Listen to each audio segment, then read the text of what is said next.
Supreme Court issued 3 monumental decisions, 2 of them impacting marginalized groups of society, one of them being the immigrant population. Joining us today on TXC Tells All is Jennifer Frohman, an immigration lawyer. Jennifer, welcome to TXC Tells All. Thank you. Thanks for having me. Thank you for joining us. So before we kind of get into details of this decision, kind of introduce yourself to the TXC Tells All audience. Tell us about yourself and how long you've been an immigration lawyer. So I practice immigration law in Portland, Oregon, with my brother, Louis Frohman. We have a firm called Frohman Law Office, and we've been in practice in Portland for about 5 years now. Okay. And how did you kind of get into immigration law in particular? Because there are different fields of law. So how did you get into immigration?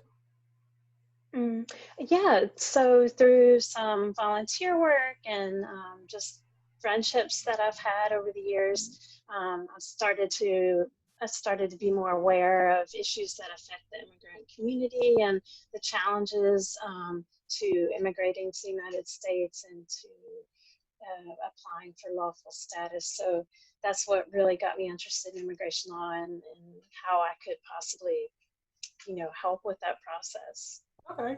Well, let's get right into it. So the Supreme Court case that they issued this week, I believe, was called Department of Homeland Security versus Regents of the University of California. Is that correct?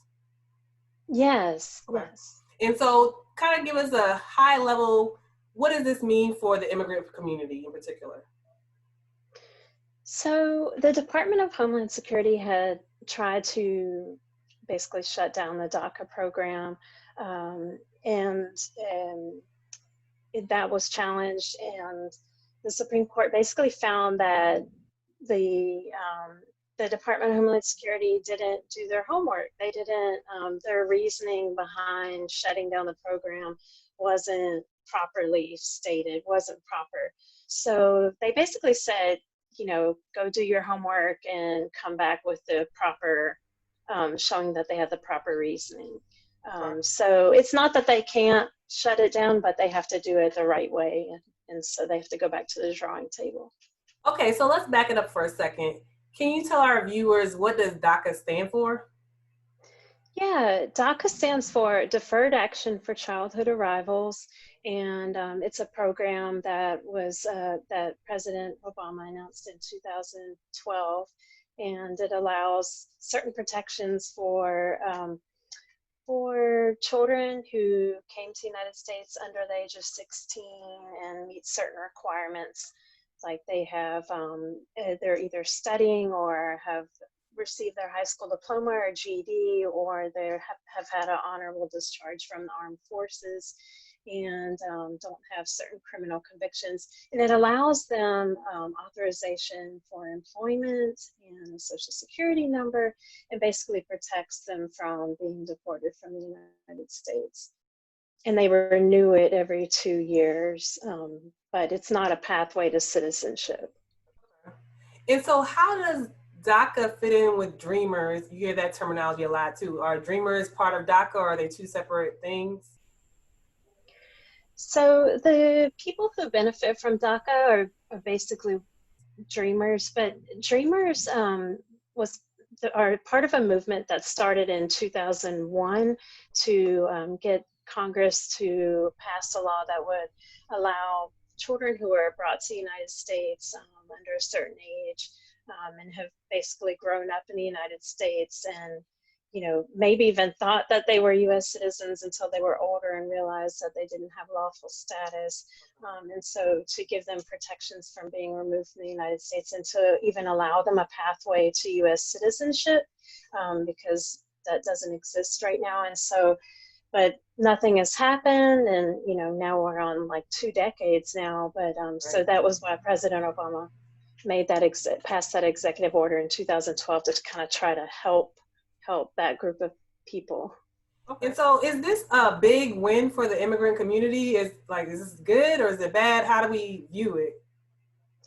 Yeah, it feels like a very big win right now because we were not expecting the Supreme Court to rule favorably, but it's basically just kind of keeping the status quo. Like DACA, a lot of people say it's just kind of a Band-Aid because it can be taken away at any time. And this Supreme Court ruling doesn't say that the Department of Homeland Security does not have the authority to get rid of DACA. It's just saying, you know, do your homework and give us the proper reasoning. So it's still kind of a precarious position for people who have DACA, but at least it's like they live to fight another day. They can keep renewing their status, and people can apply for new DACA status if they haven't applied yet, because maybe they didn't qualify before, but now they do. Okay.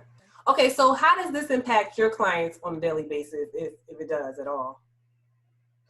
Yeah, this has a big impact on a lot of our clients who currently have DACA status and thought they were not going to be able to renew their status. So now we know that they can, and they will still be protected from being removed from the United States and be able to continue to work in the United States lawfully.